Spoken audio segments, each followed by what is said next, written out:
RAF Apache tracking, valid range, firing.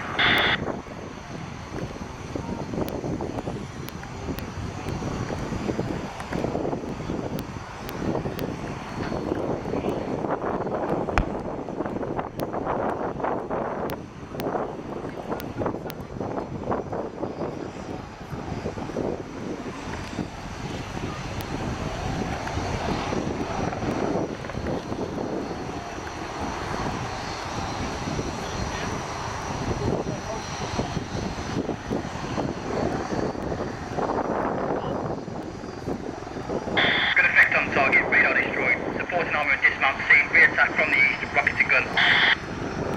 The gunner has identified further enemy vehicles and calls for the pilot to reposition the aircraft for another strike. This time electing for a salvo of rockets, followed by high explosive 30mm cannon rounds. The target will be acquired and tracked by the gunner, providing a steering cursor to aid the pilot who will aim and fire the rockets. Tally armour, rocket to gun, action rockets. Go co-op, match and shoot.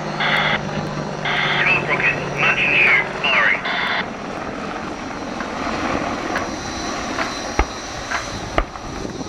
The action rockets, action in gun, 10 round burst, valid range, firing.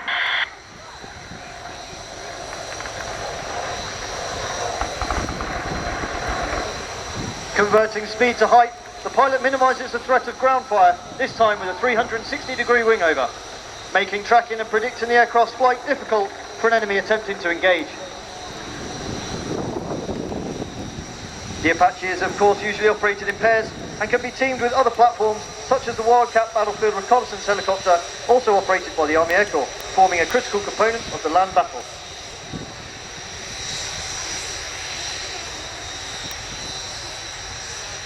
A wing over, as you can see to your left, is a tactical return to target manoeuvre flown to rapidly reposition the aircraft back towards a threat. While the front seat conducts a battle damage assessment on the target, he identifies enemy personnel attempting to engage the aircraft with a shoulder-launched surface-to-air missile. The threat call is communicated within the cockpit, instructing the pilot to conduct another rocket strike for alternate attack heading. Great, manpads, 12 o'clock, flares, re-attack from Charlie 2, Dargan rocket.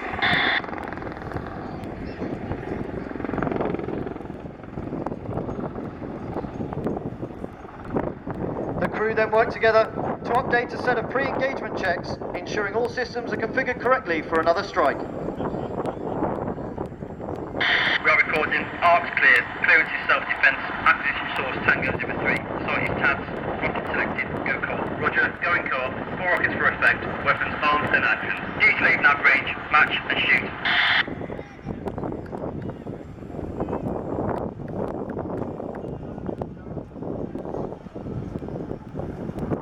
Match and shoot. Firing. Good set, no misfires.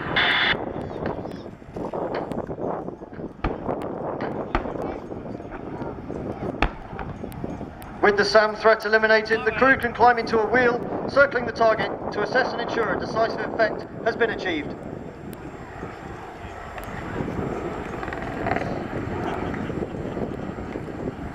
The gunner's scan with the cameras is interrupted as the pilot spots enemy soldiers from a dug-in position, bringing a heavy machine gun to bear in the aircraft's direction.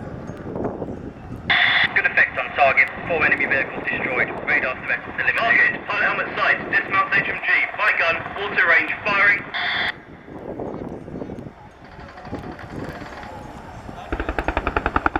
Using his helmet monocle as a sight, the pilot slaves the gun up to 89 degrees to his right-hand side and engages the target simply by looking at it and pulling the trigger. Good spot, target rounds. All targets destroyed, continuing mission. Operate the best attack helicopter in the world. A significant update to the longbow that you see today, the AH-64E Apache Guardian, will be fully integrated with the new Royal Navy Queen Elizabeth class aircraft carriers to continue providing a vital land and maritime strike capability. The aircraft has 4 weapons pylons mounted on the stub wings. These stations can be fitted independently with either CRV-7 rocket launchers, Hellfire missile rails or external fuel tanks for increased range and endurance. As you can see today, Gunship has been configured with a mixed loadout of rockets and missiles. Each rocket launcher houses 19 70mm folding fin rockets, while the missile racks hold up to 4 radar or laser guided Hellfire missiles. These pylons will automatically articulate through 19 degrees to keep the weapons in firing constraints for as long as possible. Both the rockets and the missiles can engage targets out to ranges of 8 kilometers, while the powerful 30mm cannon mounted underneath the fuselage can fire high explosive rounds out to beyond 4 kilometers with a cyclic rate of 625 rounds a minute.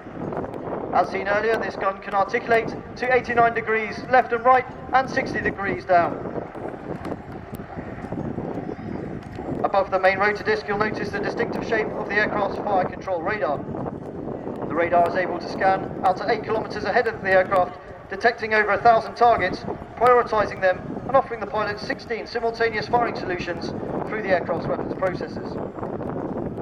Along with target detection and missile guidance, the radar is also capable of mapping the terrain ahead of the aircraft in flight to assist in navigation, terrain avoidance at night or in bad weather. On the nose of the aircraft is a Target Acquisition and Designation Site, or TADS, housing the day TV and infrared cameras, as well as a Class 4 laser for ranging and missile guidance. A further infrared sensor mounted above the TADS can be slaved to the pilot's helmet position, allowing for flight at night in pitch black, solely with reference to the image projected.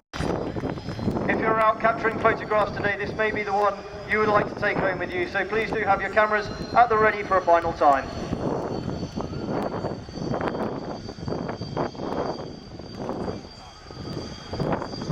Ladies and gentlemen, the British Army Apache attack helicopter.